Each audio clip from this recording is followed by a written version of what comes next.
I was an attorney for 28 years. I was in retail business for 30 years at the same time I was doing that. And I've been entrepreneurial for my whole career.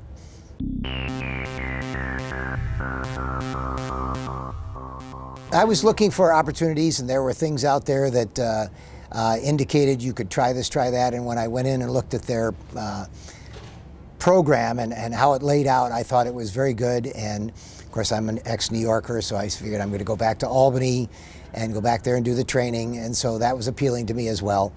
And I just liked the overall package they offered.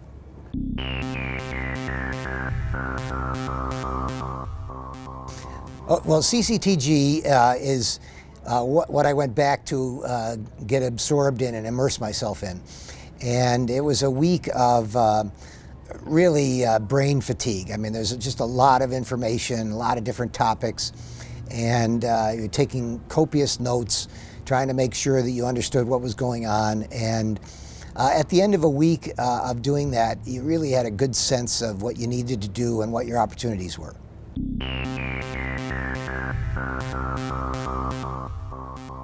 You're never set off on your own. They're always there as a support and a backup. The one thing that came out in the training when we did it, and if you weren't paying attention, shame on you, but the idea is this is not an overnight business.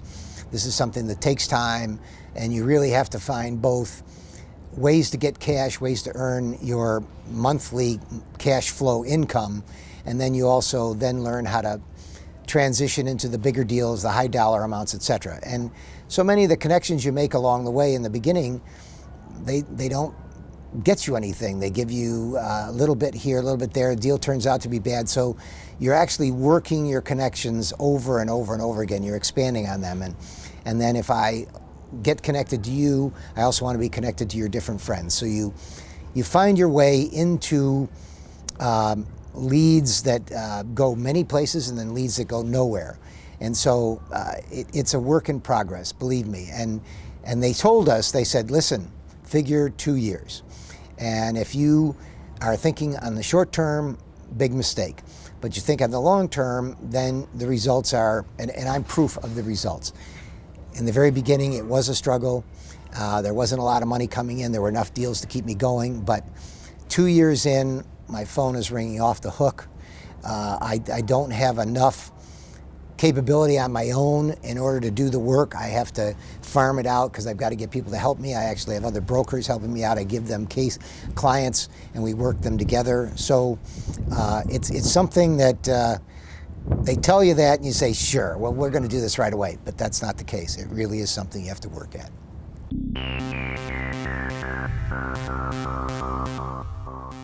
There are companies that you can do business with that'll get your cash flow going on a smaller level, but they're consistent.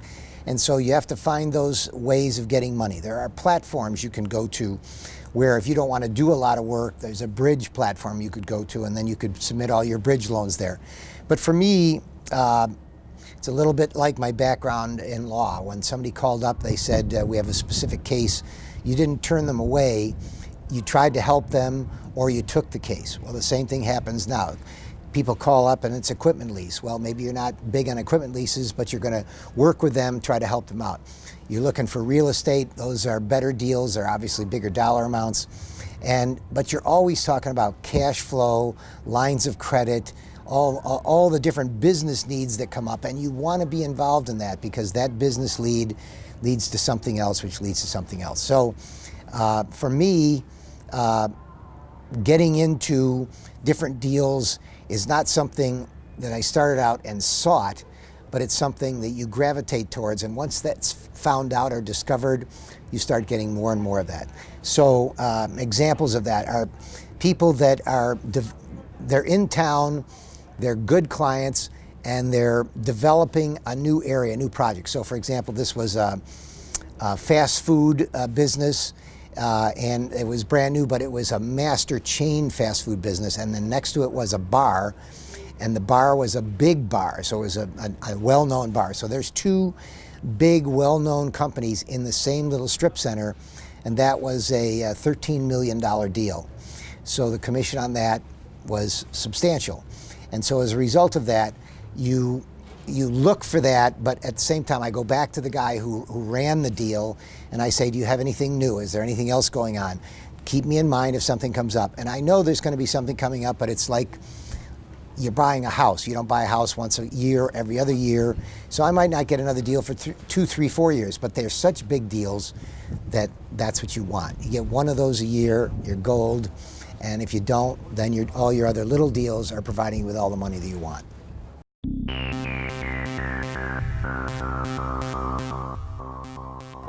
I took the platinum side of it because I liked the ability to connect to all the mechanics of the business. That being the website building, all the lead generation in the very beginning, having the support system to make phone calls, constantly interacting with them about things that you weren't certain about. And to me, the Platinum program, which extends for a couple of years of full coverage in terms of your plan, is the way to go. Unless you think you've got all the nuts and bolts yourself and you want to do it yourself, but so many people that I was there with did that and they dropped out. So they tried it on their own and it didn't go as well as they thought it would go. And so they were disappointed. But the Platinum people seem to be hanging in there because they like the way it's packaged and the way it gives them the support.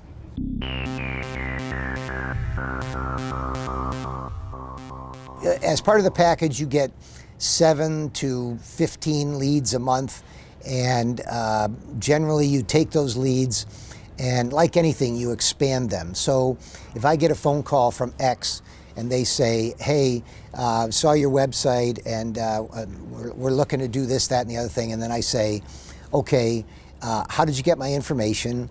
And is this something that you're already looking at? You've been doing this for a while. Where have you been? Who have you been trying to get this funding from? And so now you begin to expand the field because you find out where they're coming from, why they came to you, and how actually you might be able to do something for them.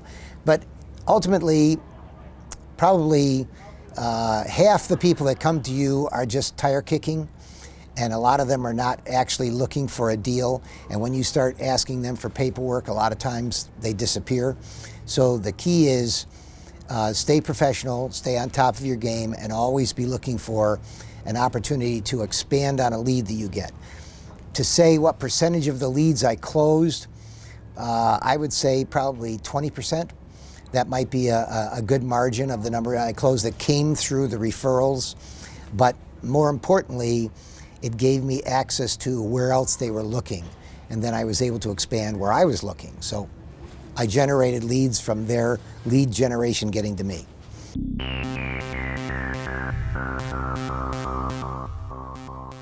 At CCTG, as part of the package, you get an Excel spreadsheet which lists all the pertinent information from the various lenders, person to contact, phone number, where they are, etc., the type of lending that they focus on. But that in itself is an automatic expansion, because if you take one person that you make contact with and you say, if you won't do it, do you have somebody else that will do it? And almost always you get 2 or 3 references from them. So let's say you have 50 lenders to start off with. As soon as you start making phone calls, that's 150. And so you're immediately expanded into a bigger portfolio of lending opportunities in different dollar amounts, locations, etc. So I think that trying to do it on your own would almost be impossible, but trying to do it without the proper training, which I think we got, then you wouldn't have the idea of how you need to network, and it's not just one phone call, one deal, because some lenders don't want your deal, but other lenders do. And so if you're going in the line of credit space, you need to have 4 or 5 options, because then your client might not like what the person says. I just want to give you one example of a deal. I did a deal, it was a real estate deal, big real estate deal in Chicago. And the lender, which I did not know about, actually wanted to charge 4 points on the deal. And the borrower, the client out of Chicago, said, no way, that's too high. And most of the lenders only do 2 points, but this lender went in for the kill and it messed up the deal. So you need 2 or 3 people to go to, because you don't know how the client is going to respond to the fees, the points, etc. And that seals the deal or kills the deal.